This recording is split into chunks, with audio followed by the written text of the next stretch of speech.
Assalamualaikum warahmatullahi wabarakatuh. Nama saya Adan Primanda Putra dari Fakultas Sains dan Teknologi, Prodi Biologi dengan mata kuliah Biologi Lingkungan dan dosen pengampu Pak Ade Adriadi, SSI, MSI.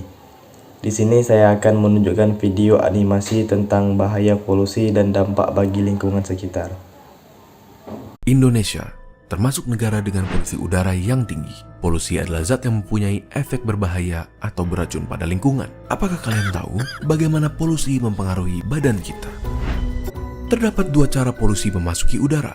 Yang pertama, point source, di mana polutan berasal dari satu sumber seperti emisi pabrik. Yang kedua adalah non-point source, di mana polutan berasal dari banyak sumber seperti mobil. Terdapat dua jenis polutan, di mana polutan primer adalah polutan yang dapat menyebabkan kerusakan secara langsung atau bereaksi di udara untuk membentuk zat yang merusak, dan polutan sekunder, di mana polutan terbentuk sebagai hasil reaksi antara polutan primer dan komponen udara. Tiga organ utama yang dipengaruhi oleh polusi udara adalah tiga organ yang sangatlah penting: paru-paru, jantung, dan otak. Polutan di udara adalah molekul-molekul kecil yang dapat dengan mudah masuk ke dalam tubuh di saat kita bernafas. Mereka dapat menyebabkan inflamasi di paru-paru yang dapat mengakibatkannya kehilangan kapasitas dan mengurangi fungsinya seiring waktu. Penumpukan polutan ini dapat menyebabkan penyakit pada paru-paru kita seperti asma, emfisema, bronkiolitis, bahkan kanker.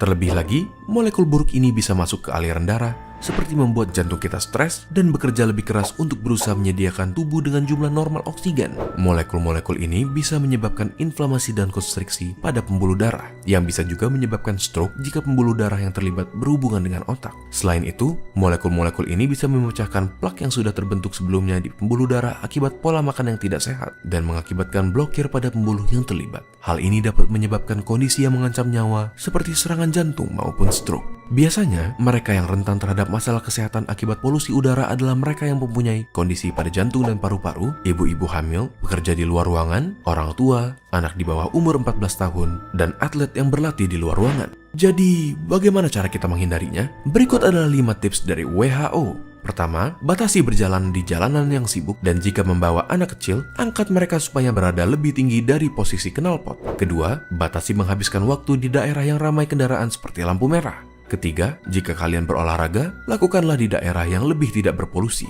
Keempat, batasi penggunaan kendaraan seperti mobil di hari yang berpolusi tinggi. Dan yang terakhir, jangan membakar sampah karena asapnya dapat merusak kesehatan kita.